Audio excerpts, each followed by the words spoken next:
सपा संस्थापक पूर्व मुख्यमंत्री मुलायम सिंह यादव के बेटे, सपा अध्यक्ष अखिलेश यादव के भाई और वर्तमान में सपा नेत्री अपर्णा यादव के पति प्रतीक यादव के असमय निधन से पूरे प्रदेश में शोक की लहर है, खासकर यादव परिवार में।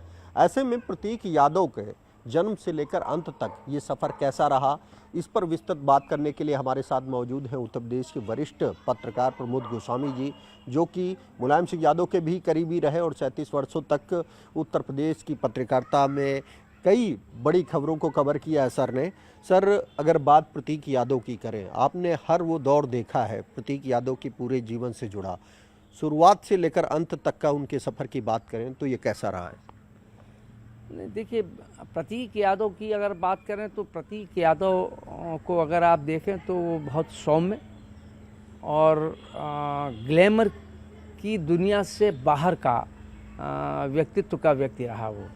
वो अपने काम से काम, और कभी भी हालांकि वो प्रदेश के देश के बड़े नेता मुलायम सिंह यादव के परिवार से में जब जुड़े तो उसके बावजूद आदमी में एक जो स्वाभाविक तौर पर एक जो ये कह लीजिए कि उसमें एक उत्कर्ष की तरफ जाने की लालसा या आगे बढ़ने की, ग्लैमर की तरफ दौड़ने की, उसमें कभी भी नहीं देखा गया कि मुलायम सिंह यादव के किसी भी इर्द गिर्द वो कभी नहीं दिखाई दिए।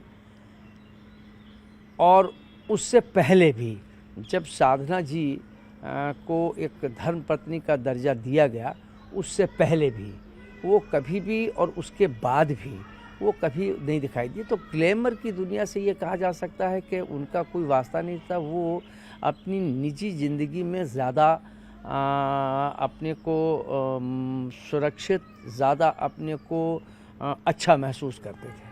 लेकिन देखा जाए तो सर, प्रतीक यादव जी काफ़ी शौकीन थे, फिर चाहे वो लग्जरी गाड़ियों का शौक़ हो, पैराग्लाइडिंग का शौक़ हो, वो और या फिर लोगों की मदद करने में, चाहे वो बेसहारा लोग हों, बेसहारा पशु हों, इसमें भी उनकी खासा दिलचस्पी थी। नहीं, निश्चित रूप से ये एक सामाजिक रूप से, जैसे जानवरों के मामले में, चाहे वो उनकी गौशाला भी वहाँ जाते थे, वो उसमें योगी जी, मुख्यमंत्री जी भी वहाँ गए, उनको ले जाया गया। वहाँ जानवरों के अगर कहीं कोई चीज़ है तो उसके देख रेख पर उसमें ज़रूर उनका रहता था। जहाँ तक आपकी बात है कि ये शौक़ ज़रूर था उनको बड़ी स्पोर्ट्स गाड़ियों का या उसका या जिम का, तो वो एक उनको मतलब कसरत का, पहलवानी का नहीं, कसरत का, बॉडी बिल्डिंग का, ये तो ज़रूर उनको शौक़ था। और उसी में फिर उन्होंने एक बड़ा और एक राजधानी में मैं समझता हूँ कि सबसे बड़ा, सबसे आधुनिक मशीनों से युक्त जिम उन्होंने खोला था, और वो वहाँ जिम करते भी थे। तो वो तो एक शारीरिक सौष्ठव कह लें कि उसके प्रति तो ज़रूर वो मरते दम तक वो रहा, उनमें शुरू से रहा, ये बात तो ज़रूर रही। लेकिन एक जो सामाजिक अगर आप देखें तो कभी भी गाड़ी का शौक़ रहा उनको, लेकिन कभी ये नहीं देखा गया कि वो गाड़ी लेके हजरतगंज में टहल रहे हैं, या अपनी पत्नी को या अपनी माँ को या अपने रिश्तेदारों को, अपने दोस्तों को लेके कहीं चाट खा रहे हैं रोक के अपनी 5 करोड़ की गाड़ी को खड़ा करके, या तो वो ऐसा कहीं नहीं देख। ये उनका निजी शौक़ था, वो निजी तौर पर उसको पूरा करते थे, उसका दिखावा या आडंबर नहीं करते थे। हाँ, ये कह सकते हैं कि यूपी की भाषा में जो कहते हैं कि भौकाल बनाने की आदत नहीं थी, रुतबा दिखाने की आदत नहीं थी। लेकिन सर, अगर बात करें तो प्रतीक यादव का लोग कहते हैं कि जीवन शुरू से ही थोड़ा संघर्ष में रहा, चाहे फिर वो पहचान का रहा हो शुरुआती दौर में मुलायम सिंह के बेटे के तौर पर। हाँ, आपने हर वो दौर देखा है, तो किस तरह से साधना गुप्ता जी, जो कि प्रतीक यादव की माँ थी, वो मुलायम सिंह के संपर्क में आई, और फिर ये कैसे सफ़र आगे बढ़ा, किस तरह से प्रतीक यादव को मुलायम सिंह यादव के बेटे के रूप में पहचान मिली? देखिए, जहाँ तक आपने 2 सवाल किए, जहाँ तक प्रतीक यादव के संघर्ष का सवाल है, मुझे लगता है कि शायद संघर्ष का दौर उन्होंने नहीं देखा। ये शायद कहना बेईमानी होगा कि विपन्नता या संघर्ष का दौर देखा हो। दूसरी बात कि वो जब ये चीज़ चर्चा में नहीं आई कि ये मुलायम सिंह के पुत्र हैं, उससे पहले या उसके बाद, कि वो कहीं उनमें एम्बिशन हो उनमें कहीं कोई राजनीतिक बढ़ने की भाव हो, ऐसा भी नहीं। तो वो तो कई संघर्ष के, मुझे लगता है कि संघर्ष का दौर तो शायद उन्होंने नहीं देखा। जहाँ तक आपने साधना जी की बात करी, तो देखिए एक बात तो स्वीकार करनी पड़ेगी कि मुलायम सिंह जी ने दूसरी शादी की, लेकिन ये एक भारतीय समाज में कहीं ना कहीं उसको एक अलग अंदाज से ज़रूर देखा जाता है, इससे इनकार आप नहीं कर सकते हैं। लेकिन उसके साथ साथ इस बात को भी स्वीकार करना पड़ेगा कि मुलायम सिंह जी ने बड़ी बेबाकी से उनको पत्नी का दर्जा दिया, जबकि और बहुत से पॉलिटिशियन ऐसे रहे कि जिनके कई अनेक महिलाओं से संबंध रहे, लेकिन उसको उन्होंने दर्जा नहीं दिया या उससे छिपाव रखा, उससे दुराव रखा। जहाँ तक साधना जी की जो बात आपने कही कि और मुलायम सिंह के संपर्क की, तो जब मुलायम सिंह जी की 7 फेरे लेके आने वाली पत्नी मालती जी की अस्वस्थता थी, उस समय उनकी देखरेख का एक स्वास्थ्य के लिहाज से, मेडिकली लिहाज से उन्होंने उनकी देखरेख बड़ी शिद्दत से और बड़ी उस रूप में की जैसे कि उनकी सगी बहन करती हो या कोई बेटी करती हो। जहाँ तक जो मेरी सुनने में या देखने में या लोगों से चर्चाओं में जो मैंने सुना, तो बड़ी शिद्दत से उन्होंने वहाँ दिन रात उनकी सेवा की। बताया ये जाता है कि शायद उसी दौरान या उस पीरियड में मुलायम सिंह जी का और उनसे एक नाता जुड़ा। बताया जाता है सर कि उससे पहले भी जब मुलायम सिंह जी की माँ बीमार थी तब भी साधना जी ने बड़ी सेवा की थी, उससे भी वो खासा प्रभावित हुए। मैं वही अखिलेश जी की माँ की और मुलायम सिंह जी की पत्नी की उन्होंने सेवा की थी, वो बात मैंने पहले ही कही। तो वहीं से ये एक उनकी सेवा से मतलब ये हो के, क्योंकि ये तो राजनीति में थे, ये तो देख नहीं पाते थे, लेकिन उनकी पत्नी की उन्होंने जिस शिद्दत से, जिस मनोभाव से, ईमानदारी से सेवा की, शायद मुलायम सिंह के मस्तिष्क मनः स्थिति पर उसका एक प्रभाव पड़ा होगा। और फिर कहीं ना कहीं कोई रिश्ता बना और उस रिश्ते को जो बना उन्होंने, उसको उन्होंने वैधानिक दर्जा भी दिया। बताया जाता है कि उसके बाद जब 2003 में अखिलेश जी की मां का निधन हुआ, फिर उन्होंने औपचारिक शादी भी की। हाँ, जब उनकी पत्नी का निधन हो गया, उससे पहले वैधानिक रूप से और उस रूप से कहीं ना कहीं आलोचना का, चूँकि राजनीति में थे, बड़े नेता थे, तो वो चर्चा का विषय बनता, तो शायद उसको उस समय करना उचित न समझा होगा। जब उनका निधन हो गया तो उसके बाद अमर सिंह जी ने भी उसमें अहम भूमिका निभाई थी, जब इनकी कोर्ट मैरिज हुई है, और उसमें अमर सिंह जी भी उनके साथ रहे थे। फिर खुलकर उन्होंने इस रिश्ते को एक्सेप्ट किया। उससे पहले एनडी तिवारी जी को लेकर काफ़ी किरकिरी हुई। नहीं, खाली आप एनडी तिवारी की क्यों बात कर रहे हैं? ऐसे बहुत से लोग हैं, नाम लेना उचित नहीं समझूंगा, आज भी राजनीति में सक्रिय हैं, आज भी राजनीति से अलग हो के वो बैठे हुए हैं, जिंदा हैं, लेकिन उनके संबंध रहे, लेकिन उन्होंने उसको स्वीकार करने में उनकी हैसियत नहीं जुटा पाए, वो हिम्मत नहीं जुटा पाए। ये मुलायम सिंह था कि उसके बाद उन्होंने ये बात शायद कहा तो ये भी जाता है कि जब ये बात हुई तो अमर सिंह जी ने भी उनको ये सलाह दी कि नहीं, अब आपको कोर्ट मैरिज कर लेनी चाहिए। और उसके बाद फिर वो निश्चित रूप से जब वो मुख्यमंत्री रहे तो फिर उनके आवास पर, विक्रमादित्य मार्ग जो उनका सरकारी आवास था, वहाँ पर वो विधिवत पत्नी के रूप में रहने भी लगी थी। और तब प्रतीक भी वहाँ रहने लगे थे उनके साथ, प्रतीक उनके साथ थे। इस दौरान बताया जाता है कि मुलायम सिंह यादव ने 2007 को सुप्रीम कोर्ट के एक हलफनामे में भी स्पष्ट किया कि साधना गुप्ता हमारी पत्नी है और प्रतीक यादव हमारा बेटा है। हाँ, वो उन्होंने स्वीकार किया। ये बात अलग है कि वो प्रतीक कहा तो यही जाता है कि उनके जैविक पुत्र नहीं हैं, लेकिन उन्होंने पुत्र का, जैसे साधना जी को पत्नी का दर्जा दिया, वैसे ही उनके साथ जो उनका पुत्र था प्रतीक, उसको उन्होंने अपने पुत्र का दर्जा दिया। और ये आपको इसलिए भी, और जिस समय ये बात हुई, एक चीज़ और स्पष्ट करना चाहूँगा, जिस समय ये बात चली कि साधना जी को ये बात आई, तो परिवार में कहीं थोड़ा थोड़ा नाक मुँह से कुड़ने की बात आई पारिवारिक रूप से, लेकिन मुलायम सिंह जी उन्होंने उसको अस्वीकार किया और जो वैधानिक दर्जा देना था वो दिया। हाँ, उसके बाद परिवार ने भी सर बड़ी खुशी से उन्हें एक्सेप्ट किया और किया गया। हाँ, निश्चित। और जब प्रतीक यादव की शादी हुई तो बड़ी धूमधाम से मनाई गई। सैफई में हुई, सैफई में मनाई गई और पूरे परिवार के लोग, पूरे खानदान के लोग, पूरे उनके इष्ट मित्र, पूरा मतलब जो उनके राजनीतिक और सामाजिक थे वो सारे लोग वहाँ मौजूद थे और उसमें मैं भी गया था वहाँ। मुझे भी आमंत्रित किया गया था, मैं भी गया था वहाँ उस शादी में। अखिलेश जी, डिम्पल जी, सभी लोग खुशी से शामिल हुए। और नहीं, अगर आप देखें तो उस समय डिम्पल जी ने प्रतीक का तिलक भी किया था। तो कहीं ना कहीं एक्सेप्ट तो परिवार ने कर ही लिया था और परिवार में एक्सेप्टेबिलिटी तो हो ही गई थी, इसमें तो कोई दो राय नहीं। उसके बाद अगर सर बात करें, मुलायम सिंह यादव उत्तर प्रदेश ही नहीं बल्कि देश के बड़े नेता थे और उनके बेटे के तौर पर हर किसी की एक चाहत होती है कि वो आगे उनकी पॉलिटिकल जो करियर है, जो चाहती है, अपना भविष्य बनाए, लेकिन इस तरह की एम्बिशस प्रतीक यादव में नहीं देखने को मिली। नहीं, जरा रिपीट करिए, क्या कहना चाहें? मैं ये कह रहा हूँ कि सर हर आदमी की, हर बेटे की ये चाहत होती है कि मेरा पिता मुख्यमंत्री है तो उसका भी पॉलिटिकल करियर बढ़े। तो कहीं ना कहीं प्रतीक यादव या उनकी माँ में भी कभी इस तरह की भावना रही? नहीं, देखिए, माँ साधना जी पूरी तरीके से गृहस्थ और पारिवारिक रूप में रही और मुख्यमंत्री के आवास में एक पारिवारिक महिला की तरीके से रही।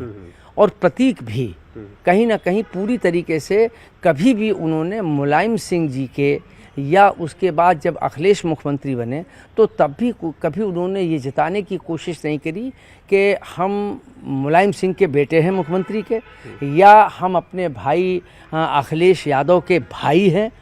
तो ये कभी उन्होंने, एक मैंने पहले ही ये बात कही थी कि उनमें कोई एम्बिशन नहीं था, उनमें कोई किसी प्रकार का दिखावा नहीं था।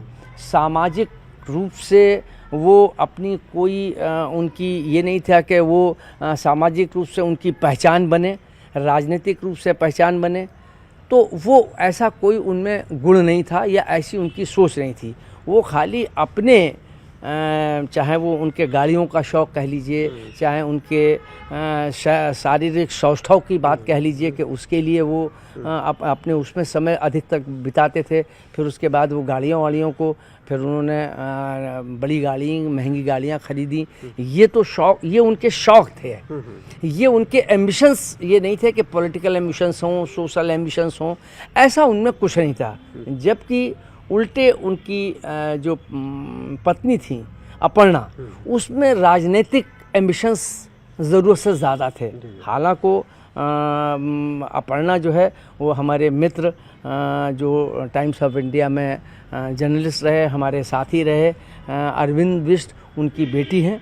और वो स्कूल में जब पढ़ाई के दौरान उन दोनों के बीच में एक रिश्ता बना और वो एक लंबे समय तक कहा जाता है कि 8-10 वर्ष जो है वो रिश्ता चला। उसके बाद वो शादी में कन्वर्ट हो गया। 2011 में सर अपर्णा जी और प्रतीक यादव की शादी हुई, उसके बाद सब कुछ सही चल रहा था। फिर अचानक ऐसा क्या हुआ कि बताया जाता है कि अपर्णा यादव चाहती थी कि सपा में वो भी चुनाव लड़ें और उनको भी लीडरशिप का मौका मिले।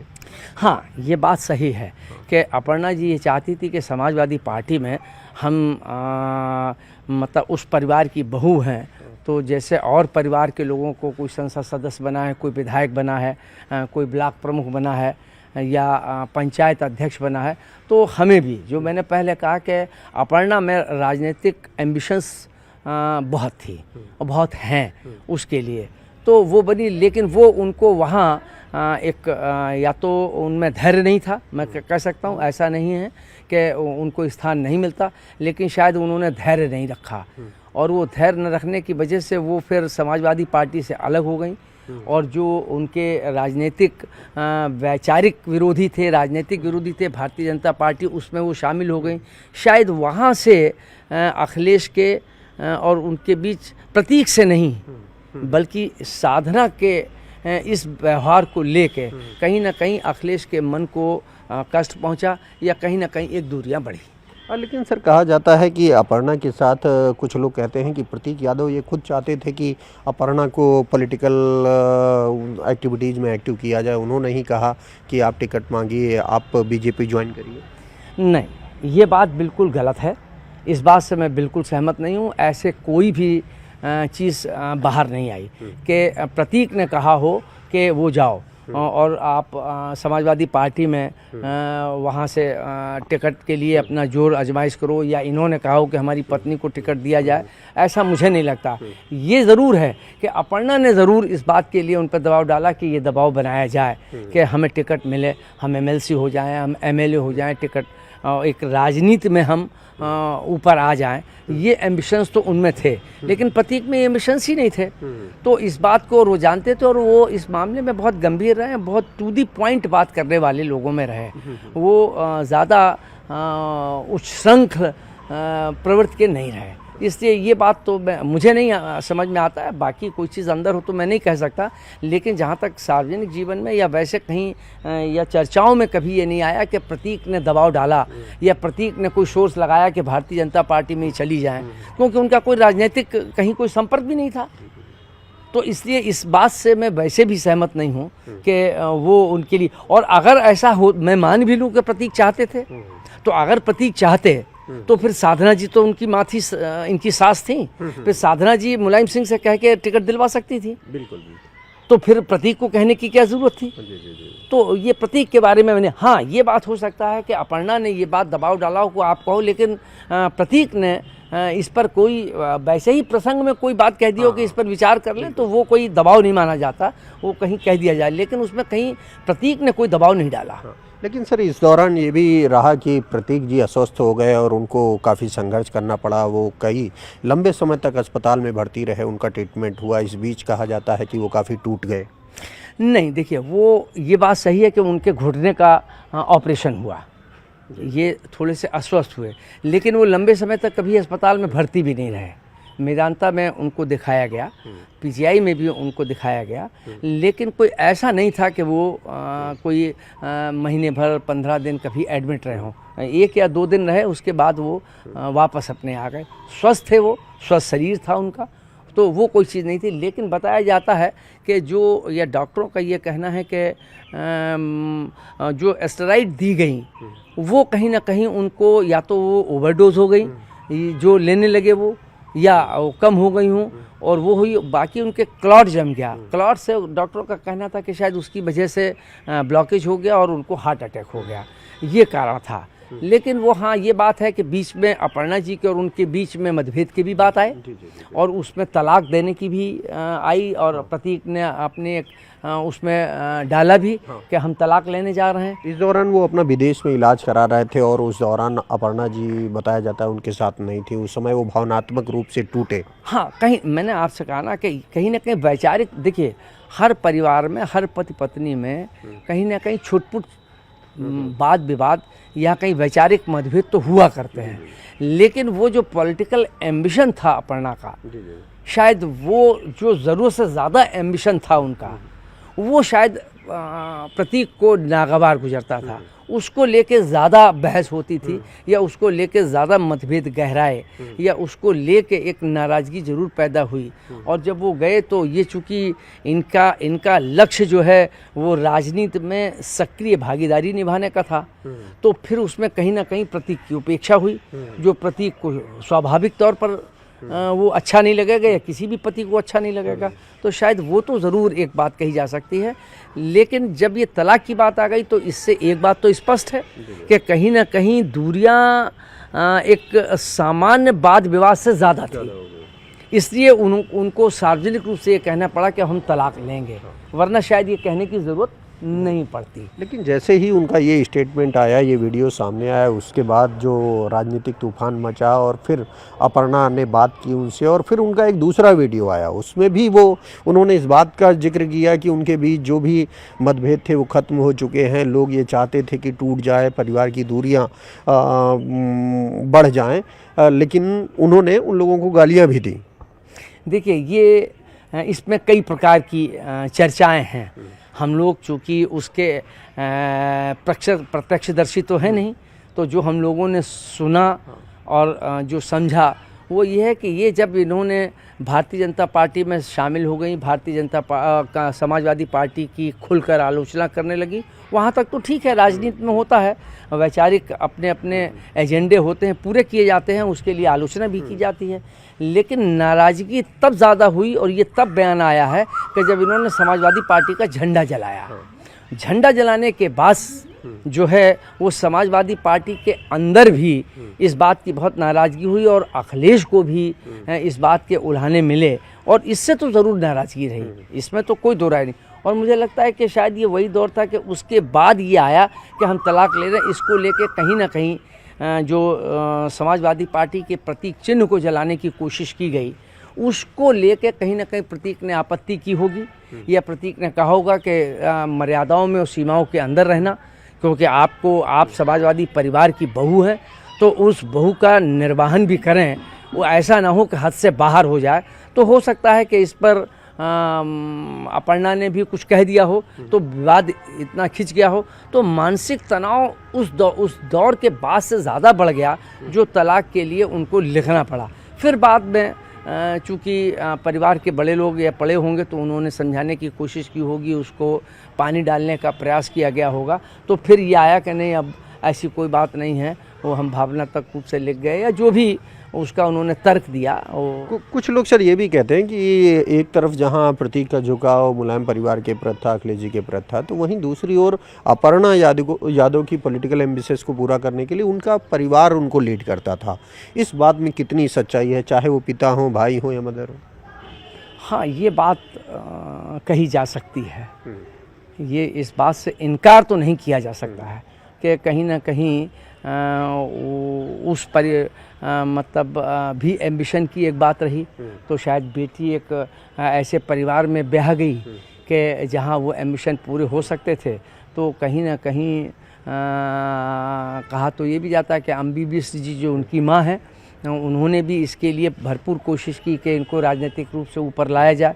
ये एम्बिशंस उनके भी, हमारे मित्र अरविंद के भी, और ये किसी भी मतलब ये कोई असामान्य नहीं कहा जा सकता। किसी भी माँ बाप का अगर बेटा है, बेटी है, तो उसको आगे बढ़ाने के लिए चीज़ें होती हैं। लेकिन बस सिर्फ फ़र्क इतना है कि अब वो बेटी जब बेटी है तो वो बेटी दूसरे घर की अमानत हो गई, वो उसकी मर्जी के हिसाब से चलेगी नहीं, तो वहाँ पर उतना तो एक सामंजस्य बना कर रखना चाहिए। मुझे लगता है कि कहीं ना कहीं वो मनोबल बढ़ा, और अगर उसमें कहीं उस मनोबल को अम्बी बिष्ट जी और अरविंद जी उस जो एम्बिशन ज़रूरत से ज़्यादा हो रहा था, अगर उस पर वो कहीं ना कहीं समझाने की और अंकुश लगाने की कोशिश करती, तो शायद ये आज जो तनाव था वो तनाव पैदा पति पत्नी के बीच में नहीं होता। इस दौरान ये भी कहा जाता है कि सर प्रतीक यादव क्योंकि तमाम तरह के रियल इस्टेट के भी कारोबार में थे, जिम तो चलाते ही थे, समाज सेवा भी करते थे, इस दौरान उनको बड़ा घाटा हुआ। अखिलेश जी से भी उन्होंने 2 माह पहले मुलाकात की, इस बात का जिक्र किया। नहीं, देखिए, ये जब अखिलेश की सरकार थी और उससे पहले थी, और विशेष रूप से अखिलेश जी की सरकार में कई कंपनियां रियल इस्टेट के से दर्ज की गई थी। शायद बताते हैं 15, 16, 18 कंपनियां दर्ज की गई थी, जिसमें अपर्णा का भाई वो उनका पार्टनर के रूप में या डायरेक्टर के रूप में वो उसमें रहे, लेकिन नियंत्रण इनके पास ही ये भी रहते थे। लेकिन चूंकि पत्नी का भाई था तो दखल तो उसका भी उतना ही रहता था, और वो डायरेक्टर भी थे कई कंपनियों के, तो उसमें रहे हैं। उसमें जब ये सरकार हटी तो स्वाभाविक है कि मतलब जो एक सरकार में रहने पे जो कार्यकर्ता, और वो तो उस परिवार के बेटे थे, तो कार्यकर्ता को एक ताकत मिलती है, वो सरकार हटने के बाद वो ताकत घटती है। तो वो कहीं ना कहीं वो जो फेवर मिलते होंगे या कहीं ना कहीं जो वो एडवांटेज था वो एडवांटेज बंद हो गया, तो उसके बाद कंपनियां घाटे में आ गईं। वो भी एक उनके मन में था, और वो भी इनके साले की वजह से उसमें टकराव हुए। जब घाटा हुआ तो घाटे को लेके बताते हैं कि फिर प्रतीक में और उनके साले में नोक-झोंक होती थी, वो भी एक तनाव के कारण थे। तो ऐसे छोटे छोटे कारण बन के कई बड़े कारण बन गए, जो दोनों के बीच में एक कहीं ना कहीं उससे प्रतीक का मानसिक संतुलन बिगड़ा, मानसिक रूप से वो एक कमज़ोर होने लगे, या मानसिक रूप से वो थोड़ा सा एक कह लें कि मतलब एक नाराज़गी उनकी या जो दूरी है वो कहीं ना कहीं जो आत्मीयता थी वो आत्मीयता में काफ़ी कमी आई। तो वो भी एक कारण मानसिक तनाव का बताया जाता है कि वो मानसिक तनाव में थे मरने से पहले, और ये स्वाभाविक था। ये जो घटनाक्रम है वो इस बात को पुष्टि करते हैं कि कहीं ना कहीं वो मानसिक तनाव में तो रहे होंगे। मृत्यु मानसिक तनाव से नहीं हुई ये बात अपनी जगह दूगर है, लेकिन एक कारण मानसिक तनाव तो था ही था। इस दौरान मानसिक तनाव था, विवाद इतना बढ़ गया कि एफआईआर भी करानी पड़ी। प्रतीक यादव ने भी एफआईआर करी, दोनों तरफ से एफआईआर हुई। उसको लेकर भी प्रतीक यादव काफ़ी चिंतित थे। उन्होंने अखिलेश यादव से भी मुलाकात की। अखिलेश जी ने भी उनको समझाया कि आप अपने स्वास्थ्य पर ध्यान दीजिए, अपना बिजनेस बढ़ाने पर ध्यान दीजिए। नहीं, निश्चित रूप से देखिए, अखिलेश यादव से चूँकि वहाँ जब अखिलेश यादव राजनीति में नहीं थे, जब राजनीति में तो बहुत बाद में आए हैं, तो प्रतीक तो थे, तो इनके और उनके बीच में ये हम उम्र भी कहें थोड़ा बहुत फ़र्क, 25-30 वर्ष का तो फ़र्क है नहीं, 10-5 वर्ष का जो फ़र्क है वो उस फ़र्क में तो कहीं ना कहीं वो साथ थे, तो कहीं बातचीत, उठना, खेलना, बैठना, जो भी कुछ हाथ से प्रयास रहे तो वो था। तो और दूसरे प्रतीक जो है वो स्वभाव से एरोगेंट नहीं था, एरोगेंसी नहीं थी, विनम्र स्वभाव का था। हर एक से मतलब जो है विनम्रतापूर्वक, आदरपूर्वक बात करने का स्वभाव था। तो इसलिए स्वाभाविक है कि कोई भी हो तो और फिर वो तो मतलब उनका एक भाई के दर्जा प्राप्त कर लिया, तो उसके साथ वो लगाव। तो अखिलेश का प्रतीक के प्रति तो लगाव शुरू से रहा। हालांकि ये भी कहा जाता है कि जब ये राजनीति में नहीं थे, जब ये रियल एस्टेट में नहीं थे, जब इनकी कोई पहचान मतलब शादी भी नहीं हुई थी, तब जो बच्चों में एक हम उम्र में जो एक लड़ाई झगड़ा या जो एक वाद विवाद होता रहता है वो होता रहता था। ऐसा कहा जाता है कि दोनों के बीच में वाद विवाद तो होता रहता था, लेकिन ऐसा वाद विवाद नहीं होता था कि जो दूरियां या मानसिक तकलीफ देने वाला कारण हो। वो एक जो युवावस्था के, बचपन के जो भी कह लें, तो उसमें वो तनाव तो दोनों के बीच में थोड़ा बहुत, लेकिन उसके बावजूद दोनों का एक दूसरे के प्रति अटैचमेंट था। अभी अंत में अगर बात अंत की करें तो बताया जाता है कि वो बीमार थे, मेदांता में एडमिट थे प्रतीक यादव, और उस वक्त अपर्णा यादव शहर से बाहर थी, वो आसाम में थी और अदर राज्यों के किसी कार्यक्रम में बिजी थी। इसको लेकर क्या? नहीं देखिए, वो तो जब एक राजनीति में हैं तो फिर अब मुलायम सिंह जी की पत्नी की जब अस्वस्थता रही तो अब वो राजनीति तो नहीं छोड़ी जा सकती थी। नहीं, इस दौरान सर ये भी कहा जाता है कि जब वो मेदांता में एडमिट थे और उन्होंने ट्रीटमेंट को बीच में छोड़कर वो घर आ गए, उस वक्त उनको समझाने वाला या मनाने वाला नहीं था, वरना शायद इस अनहोनी को टाला जा सकता। हाँ देखिए, वो तो एक विधि का विधान है, उसको तो नहीं टाला जा सकता। वो तो वैसे ही फिर बानक बनते हैं, वैसी ही परिस्थितियाँ बनती हैं। लेकिन ये बात सही है कि जब पति की अस्वस्थता है तो फिर अब दो चीज़ें चुननी पड़ेगी, पति की देखरेख करें या हम अपने राजनीतिक एम्बिशंस को पूरा करें। शायद अपर्णा ने राजनीतिक एम्बिशंस को पूरा करना ज़्यादा महत्वपूर्ण समझा, बजाय इसके कि वो प्रतीक की स्वास्थ्य का ध्यान रखें, उनकी देखरेख करें। और परिवार में और कोई था भी नहीं, या तो प्रतीक थे या अपर्णा थी या शिवपाल जी सामने थे। कहीं कोई ज़रूरत पड़े तो बात अलग है, लेकिन वैसे तो पत्नी ही वहाँ खाली थी, माँ थी नहीं, पिता थे नहीं, तो फिर वहाँ और कौन था? तो वो अकेले थे। तो ये अकेलापन भी उनको कचोटता होगा, और स्वाभाविक है कि ये भी होता होगा कि हम अस्वस्थ हैं और इनको अपना राजनीतिक एम्बिशंस, शपथ ग्रहण में जाना ज़रूरी है, बॉम्बे जाना ज़रूरी है, आसाम जाना ज़रूरी है, बंगाल में जाना ज़रूरी है। तो ये कहीं ना कहीं एक मानसिक तकलीफ़ तो दे ही रहा होगा ये बात। और इस बात पर शायद अपर्णा ने उतना गंभीरता से नहीं लिया, या शायद वो भी नहीं समझती होंगी कि ये शारीरिक रूप से पूरी तरीके से स्वस्थ है तो कोई ऐसी अनहोनी हो जाएगी। लेकिन अब विधि के विधान के आगे तो सब बेबस हैं।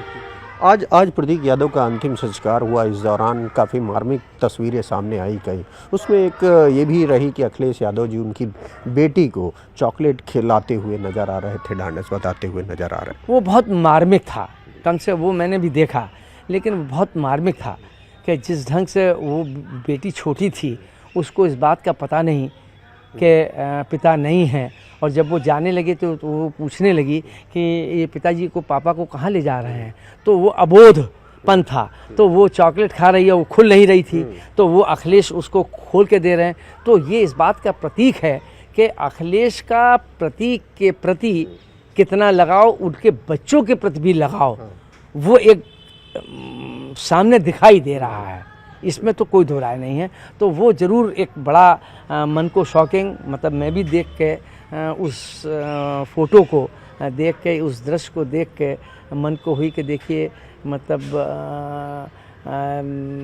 एक प्रतीक की बेटी अबोध है, उसको अभी ज्ञान नहीं है, और उसको कैसे कंसोल कर रहे हैं, यही पारिवारिक पृष्ठभूमि है जो अखिलेश के परिवार ने दी उनको, वो या अब मुलायम सिंह जी जो उनका संयुक्त परिवार की जो पृष्ठभूमि है, वो जो अखिलेश जी को संस्कार दे के गए, मुझे लगता है कि वो मुलायम सिंह जी के संस्कार अखिलेश जी में साफ दिखाई दे रहे थे कि जो भी कुछ है, लेकिन आखिर अब ये हमारे परिवार का अंग है, ये हमारे परिवार की बेटी है या हमारी भतीजी है, तो इसको कैसे कंसोल किया जाए।